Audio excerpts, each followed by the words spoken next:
નમસ્કાર વીટીવી ડિજિટલમાં તમારું સ્વાગત છે અને હું છું આપનો દોસ્ત કરણ ચરોતરા. ટ્રમ્પે ભારત ઉપર પહેલા 25% અને ફરી એકવાર આજે 25% ટેરિફ નાખી દીધો છે, એટલે કે કુલ 50%નો ટેરિફ ભારત ઉપર થોપી દીધો છે. પરંતુ આની અસર શું થઈ શકે છે? શું ભારતના સામાન્ય માણસોને પણ આની અસર થઈ શકે છે કે પછી હજુ કંઈક મોટું થઈ શકે છે? આ બધી જ ચર્ચા કરવા માટે અત્યારે આપણી સાથે જયંતિભાઈ, કે જેઓ GJEPCના ગુજરાત રિજિયનના ચેરમેન છે. સૌથી પહેલા તો જયંતિભાઈ, વીટીવી ડિજિટલમાં તમારું સ્વાગત છે. નમસ્કાર. તમે તો ગુજરાત રિજનલ જોઈ રહ્યા છો, આની સાથે સાથે તમને તો માર્કેટ, આની સાથે સાથે ઉદ્યોગની પણ ઘણી બધી માહિતી છે. પરંતુ જે રીતના ટ્રમ્પે ભારત ઉપર 50%નો ટેરિફ નાખ્યો, સૌથી પહેલા તો તમે એને કેવી રીતના જુઓ છો? આને બે રીતે જોઈ શકાય. ટ્રમ્પ સરકાર અત્યારે કોઈ વેપારિક વાત નથી કરી રહ્યા, કારણ કે જ્યારે એપ્રિલ મહિનાની અંદર જ્યારે ટેરિફની વાત આવી ત્યારે 0% સીધું 25% ટેરિફ વધારવાની વાત આવી. પછી એ લોકોએ 10% ઓગસ્ટ મહિના સુધી બેઝલાઇન રાખીને બધા કન્ટ્રીને આપ્યું, અને છેલ્લે હમણાં 2 દિવસ પહેલા 25% પ્લસ જે ટેરિફ હતી જૂની એ ટેરિફ, જેમ ડાયમંડની અંદર 25% અને જ્વેલરી ઉપર રાઈટ. 32% જેવી ટેક્સ લગાવવામાં આવ્યો. અને ત્રીજા દિવસે પાછા 3 થી 4 દિવસમાં પાછું સવારમાં ઉઠીને એમ નક્કી કર્યું કે બીજા 25% ભારત સરકાર ઉપર લગાવી દેવા. એટલે આ એક બિઝનેસ ગેમ ચાલતી નથી, પરંતુ કોઈ પોલિટિક્સ ગેમ ચાલે છે કે જેનાથી લઈને ઉદ્યોગો ચિંતિત છે. અને આની પરિસ્થિતિ જોઈએ ને તો 100% આપણી ઇન્ડસ્ટ્રીઝ ઉપર અસર થવાની છે, કારણ કે જ્યારે આપણે ઇન્ડિયાનું જેટલું જેમ્સ એન્ડ જ્વેલરી એક્સપોર્ટનું એક્સપોર્ટ છે એ 25%થી વધારે, જે બી સમજી લો 33 બિલિયન ડોલરનું આપણે એક્સપોર્ટ ખાલી યુએસની અંદર, સોરી, આપણે આખા ઇન્ડિયાનું કરીએ છીએ, જેની અંદર 10 બિલિયન ડોલરનું એક્સપોર્ટ ખાલી આપણે અમેરિકાની અંદર કરીએ છીએ. એટલે ઓકે. સ્વાભાવિક છે જેમ્સ એન્ડ જ્વેલરી ઇન્ડસ્ટ્રીઝમાં અસર 100% થવાની છે. પરંતુ હમ. એની સાથે અમે જે જોઈએ છે એક એવી પરિસ્થિતિ જોઈએ છે કે એક ખાલી અમેરિકા અત્યાર સુધીમાં આપણું પ્રમુખ એક્સપોર્ટર કન્ટ્રી, આપણે એક્સપોર્ટ એક કન્ટ્રીમાં કરતા હતા અને એમના આપણે મુખ્ય સપ્લાયર છીએ. તો હમ. આવનાર સમયની અંદર જેમ્સ એન્ડ જ્વેલરીની અંદર અમે એવું જોઈ રહ્યા છીએ કે સરકારે ઘણા કન્ટ્રી સાથે આપણે ફ્રી ટ્રેડ એગ્રીમેન્ટ કર્યા છે, જેમ યુરોપ કન્ટ્રી સાથે, યુકે સાથે કર્યા છે. તો યુકે થી યુરોપ કન્ટ્રીને બી આપણે ટાર્ગેટ કરી શકીએ. એ સિવાય દુબઈ છે, જે આપણે સેપા ફ્રી ટ્રેડ એગ્રીમેન્ટ રાઈટ. કર્યો છે, જેની અંદર આપણે અરબ કન્ટ્રીના બી આપણે જેમાં બી 0% ડ્યુટી કરી છે. એ સિવાય ઓસ્ટ્રેલિયા સાથે બી ફ્રી ટ્રેડ એગ્રીમેન્ટ કર્યો છે. તો સરકારે ઓલરેડી 3 એવા કન્ટ્રીઓ સાથે કરેલા છે જ્યાં આપણી ઓપોર્ચ્યુનિટી છે.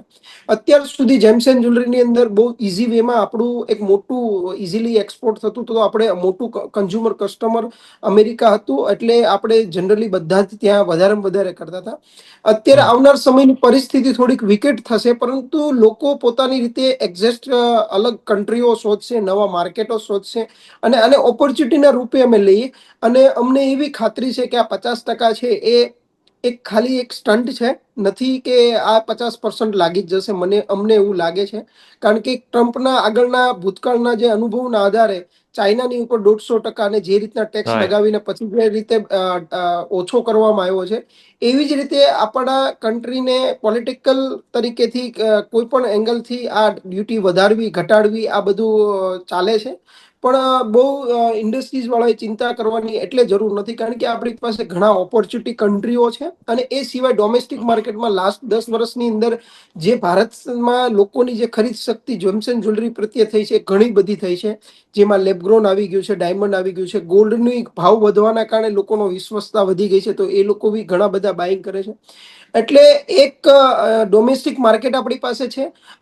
સ્વાભાવિક છે કે અત્યારે ને અત્યારે કોઈ પરિસ્થિતિ સુધરી ન જાય, જેવી રીતે 3 વર્ષથી ડાયમંડનીમાં મંદી હાલતી હતી, એ જ પરિસ્થિતિમાં અત્યારે થોડોક સમય આવો બી આપણે કાઢવો પડશે કે જે પોઝિશન. પરંતુ અત્યારની પરિસ્થિતિમાં ઘણા બધા જે અહીંયા જે ગુડ્સ હતા એ બધા એક્સપોર્ટ આપણે યુએસમાં કરી દીધા છે. તો એનાથી અહીંયા બી સપ્લાય એટલે સ્ટોક બધા પાસે ઘણો ખરો ઓછો છે. તો નવો બનશે એમ કરીને 3-4 મહિના લોકો બનાવશે, ડિમાન્ડ રહેશે, અને આવનાર સમયમાં નવા માર્કેટ ગોતવા.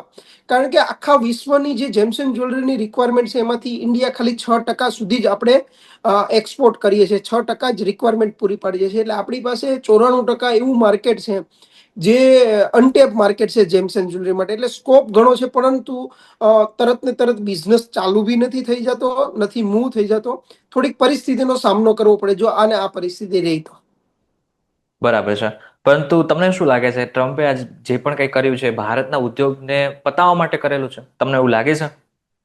નહીં, આ ટ્રમ્પ સરકારનું કોઈને ખબર નથી પડતી કે કેવી રીતે ચાલે છે અને કેવી રીતે ભારતને પતાવવા. કારણ કે કોઈ વસ્તુ એનાથી કોઈ પતી નથી જતું. બધા પોતપોતાના પરિસ્થિતિના આધારે બધા અલગ અલગ ઘણી બધી ઇવેન્ટો આવતી હોય છે. બધા એના અનુકૂળ થઈ જતા હોય છે. એટલે આનાથી ભારત પતી જાય એવું નથી.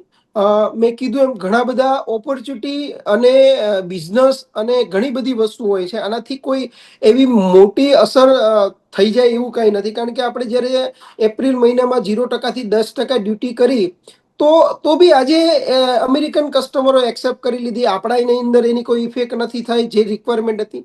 પણ આ જે ટેરિફ નાખવાથી આપણને જેટલું નુકસાન થવાનું એનું કરતાં ડબલ નુકસાન અમેરિકન કસ્ટમરને થવાનું છે. કારણ કે 50% ડ્યુટી આવશે તો એમને જ 50 રૂપિયા ભરવાના થશે, નહીં કે આપણે ભરવાના થશે.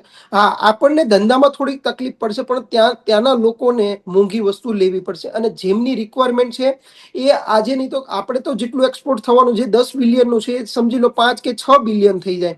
પરંતુ એવું ના થઈ જાય કે દાખલા તરીકે ધંધો પતી જાય. ધંધો ચાલુ જ રહેશે, ત્યાંના કસ્ટમરોને મોંઘું પડવાનું છે, અને આપણું થોડું ઘણું એક્સપોર્ટ ડાઉન થશે. એની સામે આપણે બીજા કન્ટ્રીઓ સાથે ઓપોર્ચ્યુનિટી લેવી જોઈએ. બરાબર છે. હવે આપણે બીજા જેટલા પણ દેશ છે, અગર આપણે ઓપોર્ચ્યુનિટીની વાત કરીએ, તકોની વાત કરીએ, તો કયા કયા દેશો છે કે જ્યાં એમએસએમઈ, હીરા ઉદ્યોગ, જ્વેલરી કે પછી કોઈ પણ જે એક્સપોર્ટ માટે જાણીતા ક્ષેત્રો છે એને ત્યાં જવું જોઈએ, અમેરિકા સિવાય? જેમાં અમેરિકા સિવાય જેમ કે હોંગકોંગ છે, ત્યાંથી ઘણા બધા માર્કેટ અને ઘણા બધા કન્ટ્રીઓ સાથે આપણે એક્સેસિબિલિટી કરી શકીએ. ત્યાં 0% ટેક્સ ઓલરેડી એ લોકો કરે છે. એ સિવાય થાઈલેન્ડ છે. એ સિવાય આપણી પાસે ટોક્યો એટલે જાપાન છે, વિયેતનામ છે, મેક્સિકોની અને અમેરિકા સાથે ફ્રી ટ્રેડ એગ્રીમેન્ટ છે. એટલે આપણે મેક્સિકો કરીને અમેરિકા સુધી માલ ટ્રાય કરી છે. ઘણા બધા લોકો બી એની રીતે સોર્સિસ ગોતતા હોય છે. તો આપણી પાસે મેં કીધું એમ જાપાન છે, સ્વિટ્ઝરલેન્ડ છે, જર્મની છે, આ બધા કન્ટ્રીઓ આપણી પાસે બહુ સારી રીતે એક્સેસ કરી શકે. અત્યાર સુધીમાં લોકોએ એક જ વે થી કંઈક અમેરિકા બધા ઇઝીલી થાય છે, લોકો ત્યાં ઇઝીલી સેટ થઈ ગયા છે. પરંતુ બીજા ઘણા બધા માર્કેટ એવા છે કે જેમાં આપણે કરી શકીએ. બરાબર છે જયંતિભાઈ. આખે આખી તમે જે રીતને વાત કરી એ ઉપરથી એવું લાગી રહ્યું છે કે ટ્રમ્પ જે પણ કંઈ કરી રહ્યો છે એ મોટા ભાગે સ્ટન્ટ જેવું છે, પરંતુ ભારતને કંઈ મોટું નુકસાન થવાની શક્યતાઓ હાલ પૂરતી તો દેખાઈ નથી રહી. જયંતિભાઈ, વીટીવી ડિજિટલમાં જોડાયા બદલ આપનો ખૂબ ખૂબ આભાર. Thank you.